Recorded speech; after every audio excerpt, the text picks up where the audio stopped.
নমস্কার বন্ধুরা। কুরুক্ষেত্রের প্রাচীন ভূমিতে যেখানে মহাভারতের মহান যুদ্ধ উদ্ঘাটিত হতে চলেছে, সেখানে দাঁড়িয়েছিলেন ভগবান কৃষ্ণ, দিব্য সারথী এবং পাণ্ডব রাজকুমার অর্জুনের পরামর্শদাতা। যুদ্ধক্ষেত্রে যখন দুই সৈন্যবাহিনী একত্রিত হয়েছিল, তখন অর্জুন সন্দেহ ও হতাশার মধ্যে পরাস্ত হয়েছিলেন। তার দায়িত্ব সম্পর্কে অনিশ্চিত এবং আসন্ন সংঘর্ষে জড়িত হয়ে দ্বিধাগ্রস্ত হয়েছিল।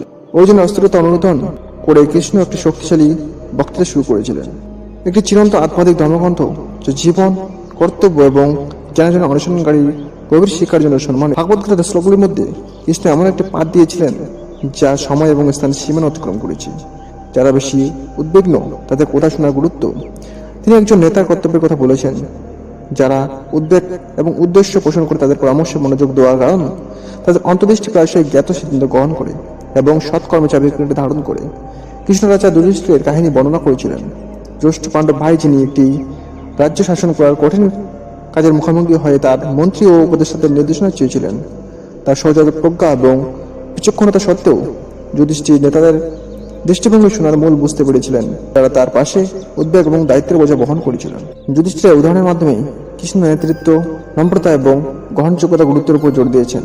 তিনি অন্তর্নিহিত জ্ঞানের কথা বলেছেন যে তাদের হৃদয়ে থাকে, যারা উদ্বেগের ভার বহন করে।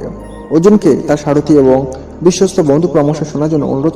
অর্জুন যখন কৃষ্ণের কথা শুনেছিলেন, তখন তিনি তার উপর স্পষ্টতা এবং উদ্দেশ্য হওয়ার অনুভূতি অনুভব করলেন। তিনি বুঝতে পেরেছিলেন যে সত্যিকারের শক্তি শুধুমাত্র যুদ্ধক্ষেত্রে তরোয়াল চালানোর মধ্যে নয়, বরং যারা পাশে দাঁড়িয়ে তাদের প্রজ্ঞার প্রতি মনোযোগ দেওয়া, তাদের নিজস্ব ভয় এবং অনিশ্চয়তার সাথে লড়াই করা।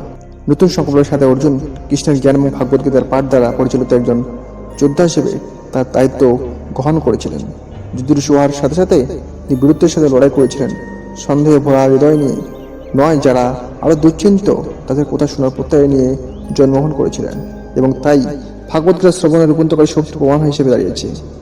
জ্ঞানীদের কথা সমস্যাগ্রস্তদের উদ্বেগ এবং অশিরিক এর অনিশ্চয়তা এবং অশান্তিতে পরিপূর্ণ বিশ্বে আমরা সকলেই এই অর্জুনের নম্রতা এবং খোলামেলা অনুকরণ করার চেষ্টা করতে পারি।